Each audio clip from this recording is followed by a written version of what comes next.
Então não esqueça, São Paulo e Racing, viu? Confronto aí entre brasileiros e argentinos.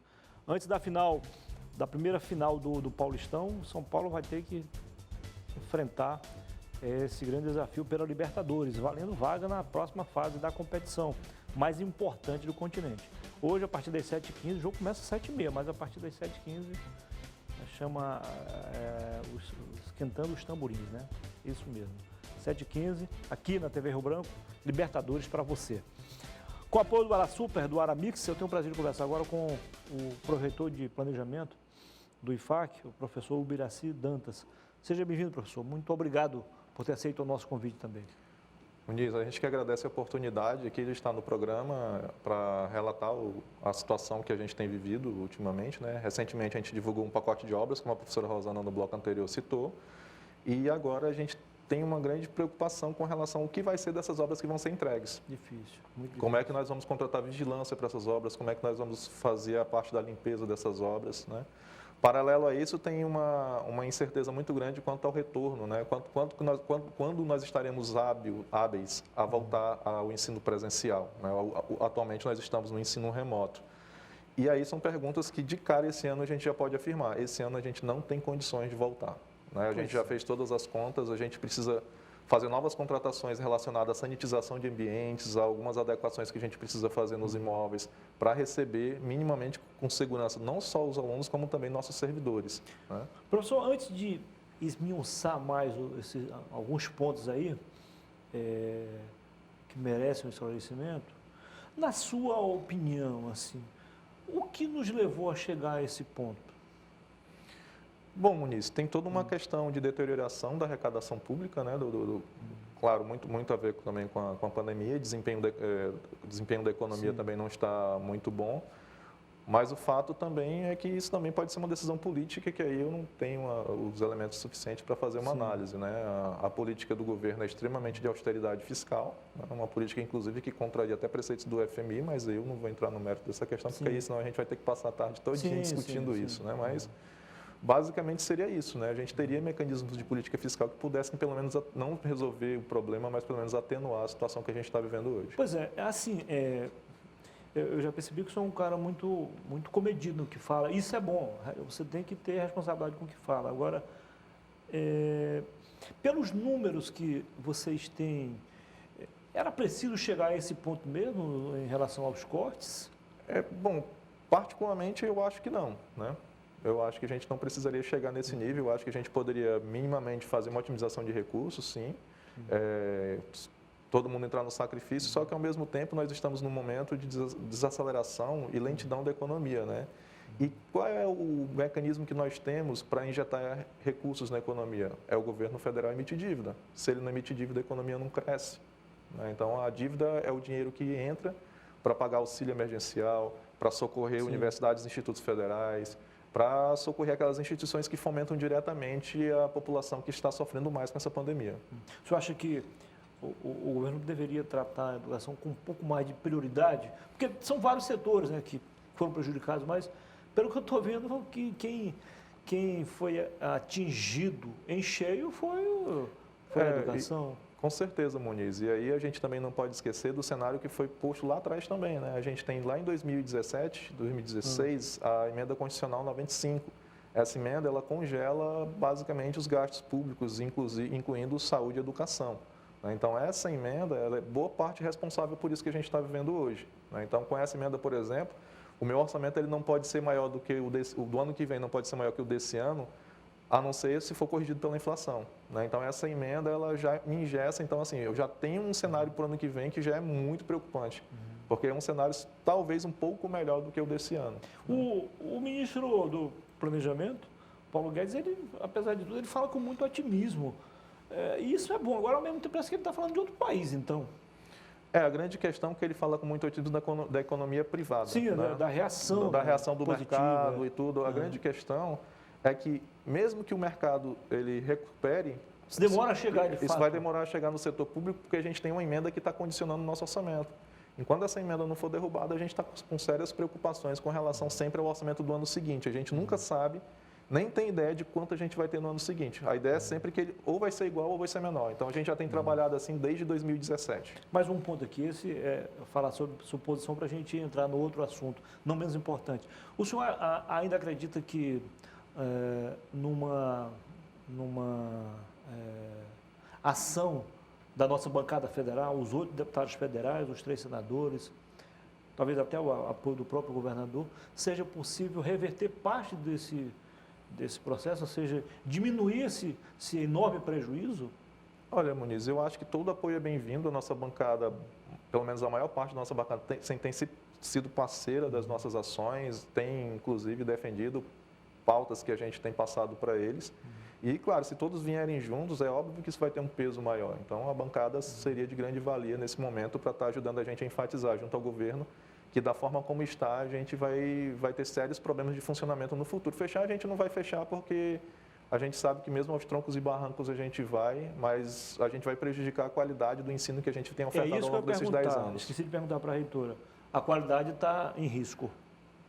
Assim, a pandemia já colocou essa qualidade em risco, né? Então, agora, com esse retorno presencial que a gente vai ter, esse ano já não dá mais por conta desse orçamento que está posto, e como a professora Rosana falou, não há possibilidade de reversão, né, desse cenário deste ano, mas a gente pode reverter o ano que vem, né? Então, a ideia seria congratular forças aí para que a gente possa, em 2022, ter um orçamento, pelo menos, que a gente possa manter o mínimo possível. Quais os setores da estrutura do IFAC que mais foi prejudicado com tudo isso? Na verdade, o funcionamento de cada campus e da própria reitoria em si, né? Por exemplo, a gente vai ter que reduzir contrato de limpeza, vou ter que escolher uma sala para ser limpa num dia e outra sala para ser limpa no outro, né? Então, a gente vai ter que fazer coisas desse tipo. Por exemplo, a gente vai ter que fomentar parcerias para fazer roço nos campi, para fazer roço na próxima sede da reitoria, porque não vai ter recurso para fazer roçagem, por exemplo, né? Então, paralelo a isso, também atividades práticas. Por mais que a assistência estudantil ela só caiu 2,5% em relação àquilo que foi aprovado, teria um recurso que daria minimamente para a gente trabalhar bem com a assistência estudantil no que diz respeito ao auxílio diretamente ao estudante. Mas quando eu falo de aula prática, por exemplo, o aluno não vai só para a aula prática. Eu tenho que pagar a diária para o professor, eu tenho que pagar, às vezes, a diária para um técnico, entendeu? Eu preciso pagar o combustível do ônibus, eu preciso pagar o motorista que vai dirigir esse ônibus. Então, a gente está prejudicado nesse sentido. A gente, basicamente, vai funcionar como uma escola, né? Sem extensão, sem pesquisa, sem projetos de ensino, sem aulas práticas. Então, tudo isso vai ser cerceado do ponto de vista da qualidade. Então, significa que certamente perderemos, e muito, em qualidade. A gente vai tirar do aluno aquilo que a rede, não só o Instituto Federal do Acre, mas como a rede federal tem de melhor, que é o encontro do aluno com o aspecto prático da profissão que ele vai exercer no futuro. Então, acho que isso é o pior que a gente vai perder, caso esse orçamento se mantenha assim. O IFAC, como você falou, mesmo em tempos difíceis, né, de enxugamento, mantinha um crescimento contínuo na capital e no interior. Isso gerou expectativas positivas. De hora para outra, o quadro muda. Fica mais difícil ainda, né, professor? O fato, assim, que a gente, como a professora Rosana falou, a gente é um instituto ainda em expansão por ser muito jovem na rede, né? Nós temos instituições centenárias e que já estão com seus custeios mais consolidados que o nosso, né? A gente ainda está na fase, por exemplo, toda vez que eu faço um prédio novo, ou que eu amplio, ou que eu aumento um laboratório, ou que eu construo um novo laboratório, mais despesas, eu estou gerando mais despesa de custeio, né? Então, de fato, essa perspectiva que as pessoas têm do IFAC continuar crescendo, ela vai acabar indo por terra, porque essas esperanças vão, digamos assim, dar uma diminuída, uma decrescida, porque não vai ser mais possível a gente estar aumentando, captar mais investimentos, e diga-se de passagem, esses investimentos muitas das vezes são da bancada, né, são do próprio Ministério da Educação, que a gente vai captar, a gente faz projetos e capta esses recursos para que a gente tenha essas instalações que não foram entregues para a gente quando a gente começou, né? Que a lógica da rede foi justamente você primeiro instala as salas de aula e depois a gente constrói a parte que dá subsídio para a sala de aula, que no caso seriam os laboratórios, as áreas de prática, né, profissional. E isso vai ficar prejudicado, né? A gente não vai ter mais condições de estar planejando investimentos para o futuro, porque a gente, de fato, não sabe como é que a gente vai manter esses investimentos que a gente está fazendo, senão eles vão virar elefantes brancos. Eu esqueci de perguntar isso para a reitora, mas posso fazer para o senhor agora. Isso, de certa forma, atinge até o psicológico dos professores e até o pessoal da área técnica. Como é que vocês têm tratado isso internamente? Quando a ficha caiu da pandemia, lá em meados de abril do ano passado, a gente estabeleceu grupos de trabalho. E um desses grupos de trabalho foi de cuidados com os servidores. Então, a gente começou a promover rodas de conversa, encontros com servidores, justamente para a gente tentar minimizar esses aspectos psicológicos que afetam a mente de cada pessoa, com expectativas, com medo, com receio, alguns até com depressão. Então, a gente, no âmbito do IFAC, a gente tem um programa de saúde do servidor voltado para essas questões psicológicas. Assim, aquele servidor que mais se afetou e tudo, o IFAC está disponível para ajuda a esse servidor e tudo. Então, mas a gente tem tido bastante relatos de pessoas que estão bem abaladas com a pandemia e também com esse novo, que é o trabalho remoto, uma situação de extrema, impensável, se a gente não estivesse falando do ano 2020. Se a gente estivesse pensando lá em fevereiro de 2020, a gente não pensaria que isso estaria acontecendo agora. E a gente iniciou meio que sem uma estrutura montada para isso. A gente teve que construir essa estrutura ao longo desse período de pandemia. Legal. Conversei aqui com o professor Biraci Dantas, pró-reitor de planejamento do IFAC. Professor, foi um prazer recebê-lo aqui. Muito obrigado pela entrevista. Como eu falei agora há pouco para a reitora, torcendo para que esse quadro seja revertido, e que o IFAC não seja mais tão prejudicado quanto já está. Obrigado, Muniz, mais uma vez pela oportunidade. A gente está aqui expondo a situação real para a população. De fato, é uma situação que não dava para a gente prever, uma situação de pandemia, e atrelado a essa situação de pandemia, ainda essa questão dos cortes orçamentários é um cenário que a gente vai lutar para manter a instituição funcionando, mas o fato hoje, para presencial, como eu falei, não dá, e aí a gente conta aí com a compreensão dos nossos alunos, das famílias dos alunos com relação a isso, Então, infelizmente, é a situação que está posta, mas para que a instituição tenha uma possibilidade de crescimento lá na frente, é o que a gente vai ter que fazer para mantê-la funcionando hoje. Sucesso, foi um prazer. Muito obrigado, Luiz. Muito bem. Uma notinha aqui de política rapidinha, antes de chamarmos o próximo entrevistado. Nós vamos trocar o pneu com o carro funcionando hoje. É inovação, só a TV Rio Branco faz isso. O governador Gladson Cameli conseguiu, nesse final de semana, um ponto importante. Ele conseguiu reatar, com o MDB, precisamente o MDB do Vale do Juruá, que é o MDB que tem mais votos. O MDB no Acre ele é subdividido. Tem um MDB do Juruá, comandado pela família Salles, precisamente pelo ex-prefeito Wagner Salles, que aí engloba a deputada Antônia Salles, a deputada federal Jéssica Salles e o ex-candidato a prefeito de Cruzeiro do Sul, o jovem Fagner Salles. Então, é uma família muito forte. E tem o MDB da fronteira, do Alto Acre, comandado pelo ex-prefeito de Brasileia, Aldemir Lopes, e além do MDB da capital, comandado pelo o deputado federal Flaviano Melo e o senador Márcio Bittar. Então, muito provavelmente, a deputada federal Jéssica Salles poderá ser a candidata a vice-governadora na chapa comandada pelo governador Gladson Cameli, do PP, que vai buscar a reeleição em 2022. A reunião aconteceu num café da manhã, na Fazenda Piracema, de propriedade da família Salles, lá em Cruzeiro do Sul. Então, pelo menos por enquanto, está tudo bem entre PP e MDB, já com vistas às eleições de 2022, quando o governador vai buscar a reeleição. 12h02 no Acre. Tenho o prazer de conversar com mais hoje, 4 entrevistados. Representando aqui Primeiro Conselho Tutelar. O primeiro Conselho Tutelar. Porque nós temos uma semana importante, um mês importante, Seja bem-vindo. Não deu tempo nem ver o nome. Qual é o seu nome? Anilton. Hamilton? Anilton. Anilton de quê? De Sá. Anilton de Sá. Seja bem-vindo ao programa. Obrigado. Muito obrigado por ter aceito também o convite. Qual é a grande novidade, Anilton? Muniz, primeiramente, obrigado pela oportunidade, da gente estar aqui na TV Rio Branco, A gente está numa semana muito importante, não só para o Acre, mas para o Brasil, que é o dia 18 de maio, que é o dia alusivo ao combate à exploração e ao abuso sexual contra criança e adolescente.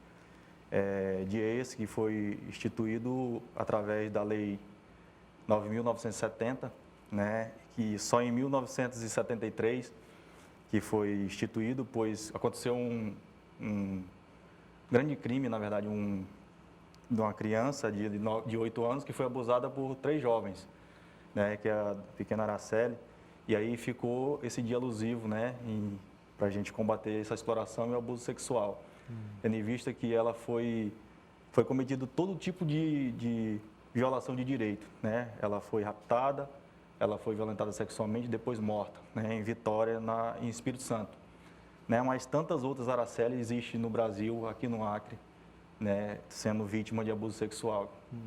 Ano passado eu conversei, acho que umas 2 vezes com seus colegas, conselheiros também, e eles falavam ali naquela oportunidade que tinha havido um aumento considerável de casos de abusos agora na pandemia. Esse ano também continua no mesmo ritmo ou diminuiu um pouco, conselheiro? Infelizmente, comparando 2020 a 2021, teve um aumento considerável, né? Em 2020 teve 86 casos em Rio Branco de abuso sexual. Né? Agora em 2021 a gente só está há 5 meses, né? De 2021 já tem mais de 20 casos. Ontem mesmo o primeiro conselho ele atuou numa situação de uma criança de 11 anos que foi abusada pelo próprio padrasto e está grávida de 4 meses. Né? Então a gente atuou... Qual a idade? 11 anos. Né? Infelizmente ainda é a realidade do nosso Brasil. E a gente, quanto Conselho Tutelar, nós estamos na rua, estamos tentando sensibilizar a sociedade, porque é um papel da sociedade, é um papel do poder público e da sociedade, né, combater essa exploração, né, de sexual contra criança e adolescente. Né? Lembrando que não é só o primeiro conselho, né? Tem o primeiro, o segundo e o terceiro conselho. O primeiro conselho funciona onde agora? O primeiro conselho está na rua Edmundo Pinto, número 128, na Floresta. Fica ali naquela rua atrás do antigo Bar União. Entendi. Então o primeiro conselho ele responde por todo o lado esquerdo da Avenida do Ceará. Né? O segundo conselho, todo o lado direito, que é a parte alta da cidade. Sim. E o terceiro conselho, todo o segundo distrito da cidade. Ficou bem dividido ali, né? Ficou bem dividido. E a sede do segundo onde é? Foi no Bosque? A sede do segundo conselho ficou ali na parada final da Coab do Bosque. Qual foi o conselho que funcionou por alguns anos no bairro Nova Estação? Foi o segundo conselho. O segundo conselho. O segundo conselho que hoje está na Coab do Bosque, agora lá na Nova Estação é o CRAS. Há uma interligação entre ambos? Sim. Entre os 3, digo? Sim, nós sempre estamos fazendo reuniões, né, com os 15 conselheiros, são 15 conselheiros, né? E sempre a gente está em contato telefônico e passando experiências e casos. Às vezes o conselheiro pegou uma denúncia num determinado bairro que é do segundo conselho, a gente está fazendo essa interlocução para garantir o direito da criança e do adolescente, né? Na verdade, a gente está lutando pelo bem comum. Né? É evidente que vocês trabalham em parceria também com as polícias civil e militar? Sim, graças a Deus a gente tem um apoio, agradecer até ao comandante da Polícia Militar. Mas tem uma turma específica ou é quem estiver Não, sempre quando a gente precisa, a gente aciona o CIOSP, a gente pede apoio, né? A gente fez uma reunião agora com o Coronel Atahualpa, que a gente vem agradecer também. Né? E a Polícia Civil, a gente também é um grande parceiro Porque nosso. tem alguns casos que não dá para você ir só, né? Sim, e agora é uma nova realidade que nós temos que ter muito cuidado, que é as facções criminosas. Então tem bairros que nós não entramos, né? Tem bairros que a gente não entra. Já tem conselheiros tutelares ameaçados de morte, enfim. É uma luta grande, né? É uma luta contínua que não para. Né? Por isso que a gente pede apoio à população, né? À sociedade, para prestar mais atenção nos seus filhos, né? Ser mais família, né? Porque, infelizmente, a violência sexual ela acontece no meio intrafamiliar. Né? Então, a maioria dos casos que chegam no Conselho Tutelar ou em delegacia, enfim, é do meio familiar, é um avô, é um padrasto, é um familiar, é que mora no mesmo ambiente, né?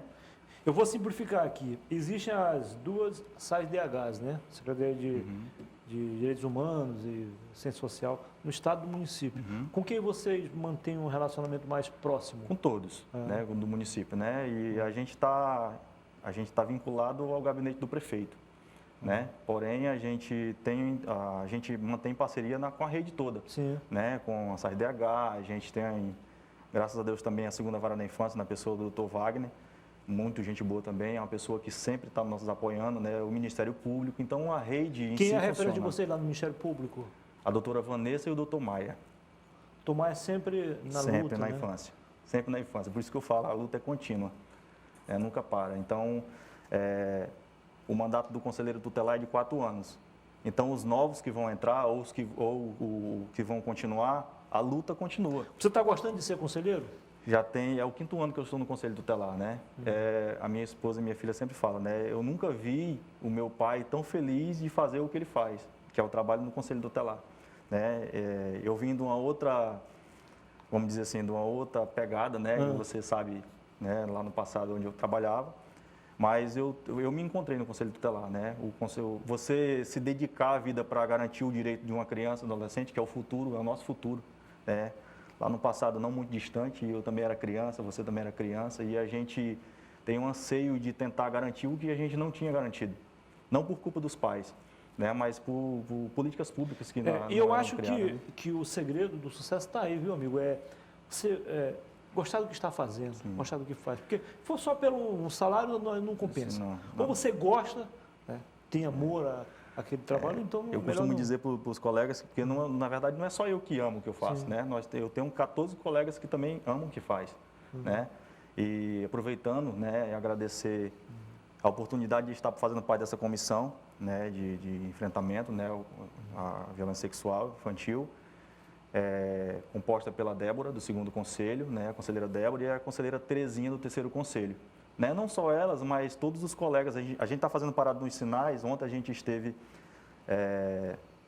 hoje esteve lá na 6 de agosto, né? E amanhã nós estaremos naquele semáforo do SAMU, né? E a gente está com toda a equipe do conselho, tá? O administrativo, tá? O motorista, tá? Todo mundo envolvido, né? Então a gente quer agradecer ao time todo, porque sem o time do Conselho Tutelar, da pessoa da limpeza até o conselheiro, está tudo envolvido. Ou seja, o trabalho não é só de vocês, conselheiros, é um time, né? Se a menina da limpeza faltar, a gente já está desfalcado. Né? Já compromete o nosso trabalho. Então, a gente tem a agradecer a todos, né? Conselheiro, houve um olhar diferenciado do prefeito também em relação a vocês? Sim, teve. A gente costuma falar que a gente teve, em 4 meses de gestão do Bocalon, a gente teve um olhar melhor, né, para o Conselho Tutelar. Com estrutura, tudo vai melhor. Sim, né? A gente ganhou um carro novo agora, né? Todos os conselhos estão com carros novos, né? E a gente está dando toda a estrutura. A gente quer agradecer ao prefeito, né? A toda a sua equipe, né? Desse apoio, né? Não estou dizendo que a outra gestão não apoiou, né? Mas se a gente comparar o tempo da gestão e essa, a gente está sendo bem assistido, graças a Deus. O que fazer, o conselheiro, para enfrentar mais um desses desafios agora, em plena pandemia, quando os casos, como você falou, estão aumentando? A gente tem que prestar bem atenção com quem a gente está deixando nossos filhos, né? Veja bem, essa é uma dica. Na testa de ninguém está escrito que eu já fui um estuprador, se eu sou um aliciador, não está escrito na testa de ninguém. Então, eu costumo dizer que no meu dicionário tem 3 palavras: não confiar em ninguém, não confiar em ninguém, e o terceiro, não confiar em ninguém. Porque, infelizmente, Muniz, a gente vê diariamente os casos de violências sexuais acontecem mais intrafamiliar. As pessoas que estão dividindo o mesmo teto, né? Então, se você tem uma criança em casa que ela é extrovertida, que ela é muito alegre, de uma hora para outra ele ficou triste, cabisbaixo, né? Está se urinando, no caso de criança, está com medo constante, preste mais atenção, procure um profissional, né? Procure uma orientação do Conselho Tutelar, né? E, enfim, procure um profissional da psicologia para tentar saber o que está acontecendo com essa criança, porque essa criança pode estar sendo vítima do abuso sexual, pode estar sendo vítima de uma exploração sexual, né? Então, não só o comportamento da criança, mas o comportamento da residência. Daí fica aí um recado para os fofoqueiros de plantão, né? Todo morador tem um fofoqueiro, né, na rua.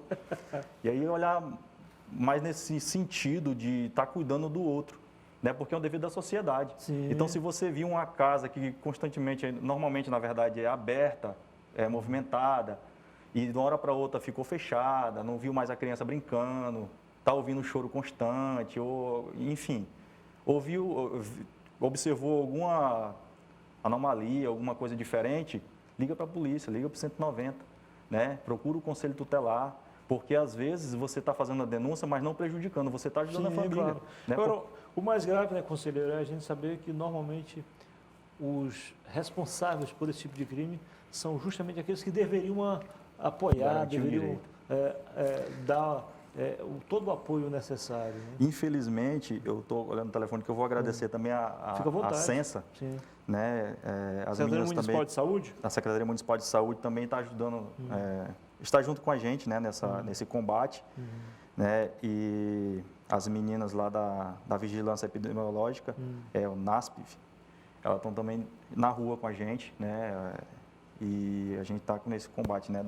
Então, graças a Deus. essa ação integrada torna o trabalho mais eficaz, né, conselheiro? Mais eficaz e torna a gente mais forte. Inclusive, hoje a gente já recebeu denúncia de um abuso sexual e a gente já vai verificar. E aí eu acredito que já seja reflexo da nossa luta e da nossa ida para a rua, né? E, enfim.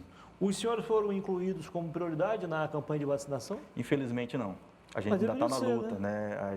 Eu estava comentando até com a delegada ontem. Porque querendo, vocês têm que ir para o fronte também. A gente está na maternidade, a hora está no hospital, a hora está na residência de uma pessoa, está na delegacia. E, infelizmente, a gente recebe pessoas que a gente não sabe o que estão sentindo.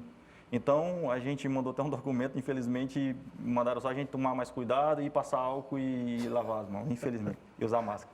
Mas é assim mesmo, a luta continua, não é isso que vai parar a gente. Né? Infelizmente, essa pandemia veio atrapalhar, né? E o ano passado, antes da pandemia, a gente ministrava palestras nas escolas, orientando os alunos, né? Graças a Deus, fizemos um trabalho em 2016 a 2019, fizemos um trabalho muito lindo, né? de enfrentamento também. E a pandemia, ela veio para atrapalhar, mas ao mesmo tempo ela veio para unir. Claro. Né? A família veio ter mais um olhar. Sim. Para encerrar, conselheiro, vocês estão usando aí as redes sociais também como forma de chegar onde não podem chegar fisicamente? Sim, a gente tá fazendo Vocês fizeram umas lives também, lives, né? A gente está aí programando uma live aí dia 28, né? Estamos esperando a confirmação de alguns convidados. Né, e a gente está usando. Inclusive, aonde a gente não chega, a gente chega, vamos dizer assim. Sim. O primeiro conselho fez uma ação, os meninos desceram 6 horas de barco no rio, né, e andaram mais 2 horas de ramal e a gente conseguiu chegar no nosso objetivo e, graças a Deus, conseguir garantir o direito da criança e adolescente, que é a prioridade absoluta. Claro. A hora que definir, vocês podem voltar aqui. Se você não quiser voltar, porque já veio, pode vir um outro integrante. Importante que a gente divulgue essa live também. E aí, a gente quer agradecer, Muniz, né, a oportunidade da gente estar aqui, né? Você dando a oportunidade de abrir as portas para a gente. E agradecer também a equipe dos 3 conselhos tutelares. A gente não vai agradecer, a gente não é uma equipe, é equipe. Né? Então vamos agradecer o primeiro, o segundo e o terceiro conselho da pessoa da limpeza, ao conselheiro tutelar que não pôde estar lá com a gente na rua porque estava atendendo uma situação. Acabou. Então, a todos. Um abraço. Abraço. Boa tarde a todos. A gente volta amanhã se Deus quiser. Valeu.